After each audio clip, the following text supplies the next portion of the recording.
Bon ben, bonjour Emmanuel, comment ça va? Bonjour, ça va très bien, oui, et toi? Oui, moi aussi, ça va bien. Oui.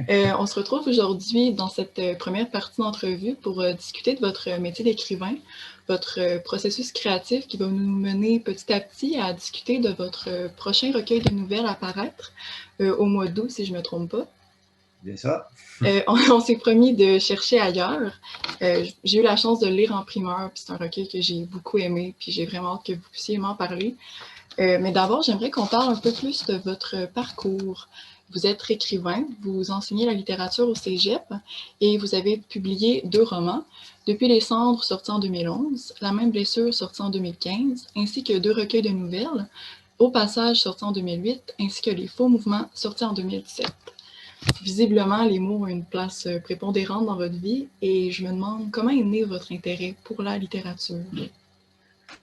Euh, Mon intérêt, pour parler de mon intérêt pour la littérature, ça commence par la lecture, évidemment, et je ne vous ferai pas croire que j'écrivais déjà quand j'étais haut comme ça, puis que ça date depuis toujours, là. Moi, c'est plutôt, je pense que ça s'est passé au secondaire, quand j'ai découvert les livres, justement, quand des profs m'ont fait lire des œuvres que, que j'ai aimées. Et surtout, je me souviens vraiment d'un prof qui nous parlait. Ça, j'aimais ça. Il commençait toujours sa semaine en nous parlant d'un livre qu'il avait lu. Puis c'était toutes sortes de choses, des romans policiers, d'Agatha Christie, toutes sortes de choses. Puis moi, ça m'intriguait. Puis c'est là que je pense que j'ai commencé vraiment à lire, puis à m'intéresser aux livres. Après, j'ai continué au cégep en littérature, d'abord en musique, puis ensuite en littérature. Qui étaient mes deux passions, la musique et la littérature. Et puis là, j'ai commencé à lire, j'ai commencé à découvrir des auteurs, des grands textes, des grands classiques, là, auxquels je suis resté beaucoup attaché, justement, tout au long de mes études, tout au long de mon parcours. Donc, c'est de là que ça part, je dirais, ma passion pour la littérature, ma passion pour l'écriture. Parallèlement à l'écriture, il y avait les poèmes d'adolescence, comme à peu près tous les adolescents en faisaient. Et puis après, des courts textes que j'ai commencé à écrire un peu secrètement en les montrant à personne parce que je voulais pas, je voulais pas montrer ce que je faisais. Donc, c'est un peu comme ça que ça a commencé, je dirais. Puis après, c'est ça, avec les études, ça s'est poursuivi. Puis c'est encore aujourd'hui ma passion principale, je dirais. Ah, super. Ben, je comprends, c'est ça. L'école aussi, c'est comme vous dites, ça aide à poursuivre ça, en fait. Là, vraiment, ça enrichit un peu notre amour de la littérature. Puis, je Ouais. me demande, vos références littéraires, pouvez-vous m'en nommer quelques-unes, des auteurs ou des textes qui vous ont marqué, qui vous inspirent toujours? Tu veux dire des auteurs, ouais, des textes, des œuvres. Mes références, je te dirais que mes principales références, c'est des références, je dirais, classiques là, par mon parcours, là, parce que bon, j'ai étudié en littérature, j'enseigne la littérature, je fais de la recherche en littérature, donc je suis toujours dans les livres. Puis j'ai commencé, je me souviens, déjà au cégep, comme je le disais tantôt, j'ai des profs qui m'ont fait lire des grands auteurs, déjà la littérature du 17e siècle, de Racine, de Corneille, de Molière, puis Diderot, Voltaire au 18e siècle, les grands romanciers du 19e aussi, comme Victor Hugo, et puis Zola, Flaubert, donc Maupassant aussi dans la nouvelle. Donc, c'est des textes auxquels je suis resté attaché vraiment, que je lis encore aujourd'hui, que je relis encore aujourd'hui, que j'enseigne aussi en même temps, sur lesquels je fais des recherches des fois. Donc, tu sais, ça reste, je dirais, mes références de base. Après, c'est sûr qu'au fur et à mesure que j'enseigne, que je fais des recherches, que je lis, là, je suis amené à m'intéresser à toutes sortes de choses. Puis il y a des textes comme, bon, évidemment, si on veut plus parler des nouvellistes, des gens comme Raymond Carver qui m'ont qui est mon idole peut-être dans le domaine de la nouvelle. Bon, j'exagère un peu, là, mais c'est quelqu'un que j'apprécie beaucoup, dont j'aime beaucoup le travail. Julio Cortázar aussi, Marguerite Yourcenar, Gabriel Leroy, je pourrais parler de Tchekhov aussi, donc, des gens que je lis, que je relis avec beaucoup de plaisir et beaucoup d'intérêt. Ouais. Super, c'est une très bonne sélection. Raymond Carver, je comprends, là, je partage le même amour pour lui. Là, vraiment, il est super Ouais. inspirant. Son désir s'intéresser à la nouvelle et en écrire. Puis comme vous l'avez dit, puis comme j'avais dit aussi, vous enseignez la littérature au cégep et vous enseignez justement le genre de la nouvelle. Donc, vous êtes amené à lire des nouvelles qui sont écrites par vos étudiants. Et je me demandais si votre contact avec les étudiants, votre contact en fait avec leur texte, ça vous amenait à concevoir, vous amenez à vous questionner sur votre propre rapport à l'écriture. Oui, évidemment, parce que quand on enseigne la création, ce que je ne fais plus en passant, moi, je l'ai fait pendant 10 ans, là, je ne le fais plus parce que je fais autre chose, justement, je Ah, suis ok, à ok. la recherche, mais j'ai quand même fait pendant 10 ans. Puis c'est vrai que quand on enseigne la création, on est nécessairement obligé de réfléchir à la création, donc à ce que ça signifie écrire, à ce que ça représente, qu'est-ce que ça convoque comme habilité, mais surtout comme attitude, etc. Donc, ça c'est sûr que pour moi, c'est super enrichissant parce que c'est sûr que je réfléchis aussi à ma pratique en y réfléchissant de façon plus large, même si ce n'est pas que ça. Mais c'est ça, j'ai dit attitude. Moi, ce qui me fascine et ce que je trouve intéressant dans le rapport que j'ai avec les étudiants, c'est de voir à quel point je rencontre des gens qui sont des fois très matures sur le plan de l'écriture et de l'attitude qu'on a devant l'écriture. Je m'explique. Je veux dire que je pense que moi, je crois profondément que pour écrire, il faut réussir à avoir un juste dosage entre la confiance en soi puis l'humilité. C'est-à-dire qu'il faut croire à ce qu'on fait. Je dirais même, sans trop exagérer, qu'au moment où on écrit, il faut penser que ce qu'on est en train de faire, c'est la meilleure chose du monde, ou presque. J'exagère un peu, mais je veux dire, il faut y croire pour avancer, il faut y croire pour que ça avance. Sans ça, on se freine toujours et on se censure constamment. Donc, il faut avoir ça au moment d'écrire, mais il faut aussi en même temps avoir l'humilité de revenir sur ce qu'on fait, de réécrire, d'écouter aussi les conseils des autres, d'être attentif aux réactions des autres, puis là, de se réajuster. Donc, je dirais que ça prend un bon dosage d'entêtement et de souplesse, je vais le dire comme ça. Puis là où je veux en venir, c'est que je le rencontre chez des étudiants, pas chez tous les étudiants, mais chez plusieurs étudiants, je le rencontre et je me dis, mon Dieu, des fois qui sont matures comme créateurs ou même intellectuellement, ce que je n'étais pas à l'époque. Je regarde le livre, je me dis, il me semble que quand j'avais 18 ans, je n'étais pas rendu là dans mon rapport à l'écriture. Puis ça me stimule, ça m'encourage évidemment à les aider quand je peux le faire. Donc, je ne sais pas si ça répond à ta question. Ah oui, absolument. C'est un peu ça qui m'anime, je dirais. C'est un peu ça que je vais chercher dans mon enseignement et puis dans mon rapport avec les étudiants. Puis c'est ça, de lire des textes des autres, mais c'est surtout de vos étudiants, qui mettent en pratique souvent ce que vous leur enseignez. C'est super valorisant, je trouve. Puis ça fait réfléchir au processus. Puis c'est sûr que ça affecte. Et c'est ça, là, on parle de la nouvelle, mais aussi, vous avez publié des romans, comme je l'ai dit. Et je me demandais si votre écriture du roman diffère de celle du recueil de nouvelles, disons. Ben, j'aurais envie de te dire pas tellement. OK.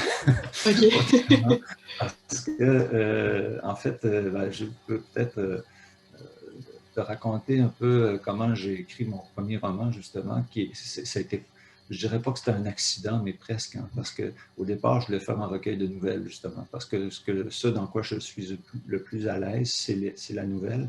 Puis j'avais l'intention d'écrire un recueil de ce que j'appellerais des nouvelles de voyage. Je voulais vraiment faire des nouvelles qui se déroulent un peu partout, surtout en Europe, en France, des endroits que j'avais visités. J'avais envie d'écrire là-dessus. Puis je voulais assembler ça dans un recueil, puis que ça se tienne ensemble. Puis, entre-temps, donc j'ai commencé à faire ça. J'avais écrit un certain nombre de textes. Puis entre-temps, j'ai perdu mon père. Donc, ça a été un deuil difficile, évidemment, quand on perd son père. Ça a été assez intense sur le plan émotionnel. Puis là, quand je continuais d'écrire, ça revenait toujours à la surface. Il y a toujours mon père qui revenait à la surface, puis qui réapparaissait comme ça dans mes textes. On dirait que c'était ça arrivait comme ça, je ne pouvais rien. J'essayais de faire taire ça peut-être un peu, mais ça revenait constamment. Puis à l'époque, je me souviens, c'était Éric Simard qui dirigeait mon travail chez ANAC.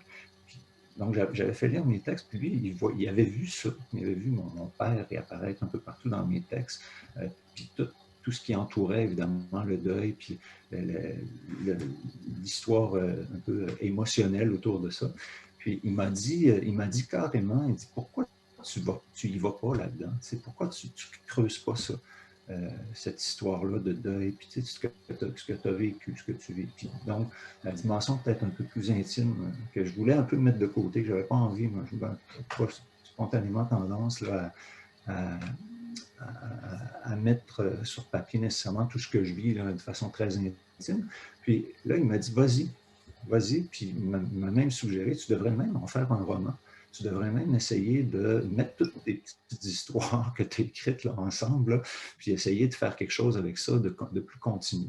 Donc, je l'ai fait. J'ai suivi son conseil, puis je pense que ça a été une bonne chose que je le suive finalement, parce que ça ne m'a pas nécessairement que ça fait un bon livre, mais que ça a fait quelque chose qui m'a permis d'explorer une forme que je ne connaissais pas, surtout ça, c'est surtout ce qui m'intéressait, d'explorer la forme du roman, puis d'essayer de faire un texte avec, au fond, un texte dans lequel il y avait deux voies. Là. Donc, les voyages, là, le déplacement du personnage, mais en même temps, tous ces souvenirs liés à son père, puis l'histoire du deuil, etc., qui venaient un peu se mélanger là-dedans. Donc, là où je veux en venir, encore une fois, c'est que c'est un roman, mais ça a été pensé d'abord comme des nouvelles, et j'aurais envie de dire la même chose pour mon deuxième roman.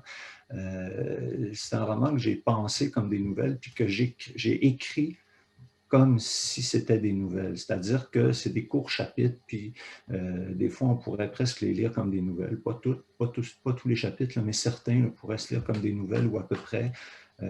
Donc, c'est comme si j'étais un peu, je ne sais pas si je devrais dire que je suis prisonnier de ce genre-là. Ce ne serait peut-être pas nécessairement positif, mais parce que justement, je ne me sens pas prisonnier de ce genre-là. J'ai l'impression qu'il y a tellement de choses à explorer dans le genre de la nouvelle que je pense en avoir encore pour longtemps à m'amuser là-dedans. Mais bref, tout ça pour dire que on dirait que même quand j'ai écrit des romans, je les ai pensés comme des nouvelles. C'est là où je vais en venir finalement. OK. Ah, je comprends. C'est super clair, merci. Est-ce que vous pensez peut-être un jour réécrire un roman ou vraiment vous plus là, rester dans la nouvelle?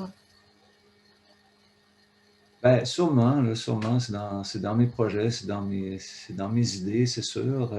Mais bon, j'ai rien de concret pour le moment. Je n'ai pas d'idée précise. Mais sûrement que je vais y revenir parce que c'est un genre que j'affectionne, que j'aime aussi beaucoup. Mais j'ai l'impression que j'ai encore du travail à faire pour réussir à trouver ma voie, je dirais, dans cette forme-là. Donc, je vais plus naturellement vers la nouvelle parce que j'ai l'impression d'être plus à l'aise, tout simplement. Mais c'est pas exclu. Je comprends. Et pour terminer cette première partie, je me demande, votre prochain recueil, comment pourriez-vous le lier à vos œuvres qui l'ont précédé? Ben, c'est un troisième recueil de nouvelles, donc c'est sûr que bon, je travaille, comme je viens de le dire, toujours dans l'esprit du texte court, puis de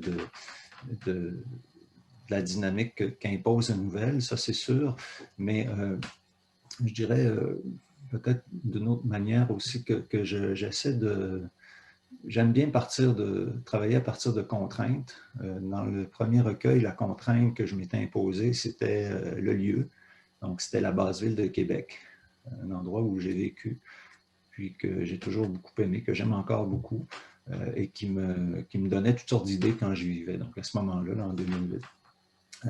Donc, ça a été ça la contrainte. Le deuxième, c'était plus la voix. Donc, je voulais essayer de récupérer le personnage de mon roman plusieurs années après, puis écrire des textes qui sont tous portés par la même voix, là, par le même personnage, là, je vais le dire comme ça. Puis là, la contrainte pour le troisième, ben, c'est les œuvres de céramique de ma sœur Myriam. parce que, bon, c'est un projet, on en reparlera j'imagine tout à l'heure, mais c'est un projet qu'on a fait à deux, en fait, donc, qui a été amorcé là, à deux, parce qu'il y a un travail de collaboration. Donc, la contrainte d'écrire à partir d'objets, je ne devrais pas dire objet, je vais dire œuvre d'art, ce serait plus juste, mais bon, au premier sens, c'est quand même des objets. Donc, vraiment à partir d'œuvres d'art, et puis de s'en aller avec ça pour essayer d'en faire quelque chose. Un nouvel objet, je vais le dire comme ça, c'est un peu la phrase que j'ai mis en exergue du recueil, là, que les histoires deviennent aussi des objets, donc d'en faire un nouvel objet, et puis d'installer une espèce de dialogue, si on veut, entre l'écriture et puis la production artistique, la céramique. Ouais. Donc, c'est ça. Pour répondre, revenir un peu à ta question de départ, le lien avec les autres recueils, ben je pense que c'est de travailler à partir d'une contrainte. C'est un peu ça. Et je pense que la contrainte, comme le disait Baudelaire, est très bénéfique. Baudelaire parlait des éternels bénéfices de la contrainte. On s'en met tous des contraintes quand on écrit. Là. Je pense même quand on se dit moi j'écris librement puis que je vais dans tous les sens, c'est plus ou moins vrai. Inconsciemment, on se place toujours des contraintes ou des limites, puis on essaie de naviguer à l'intérieur de ça. Puis c'est ça qui fait que parfois ça donne des choses intéressantes ou étonnantes, je pense, là, puis qu'on va surtout à un endroit où on ne voulait pas aller, où on arrive à chercher ailleurs là, pour reprendre le titre de mon recueil. Voilà. Oui, c'est vraiment inspirant la contrainte parce que, tu sais, je me rappelle, on se fait enseigner ça en fait en création à l'école, puis, tu sais, des fois on est un peu frustré de la contrainte parce que on se dit, ah ben là on n'est pas totalement libre, mais comme vous dites, ça nous amène des fois à des endroits où on pensait jamais aller, puis finalement ça fait jaillir quelque chose d'incroyable parfois. Donc, merci beaucoup pour votre réponse. Donc, c'est déjà ce qui clôt la première partie de l'entrevue. Je vous remercie de m'accorder votre temps. Ça me fait plaisir de discuter avec vous. Et pour la deuxième partie, on va parler un peu plus de votre prochain recueil, que je rappelle sort au mois d'août chez Hamac. Donc, merci beaucoup d'avoir été là avec moi. Ça fait plaisir.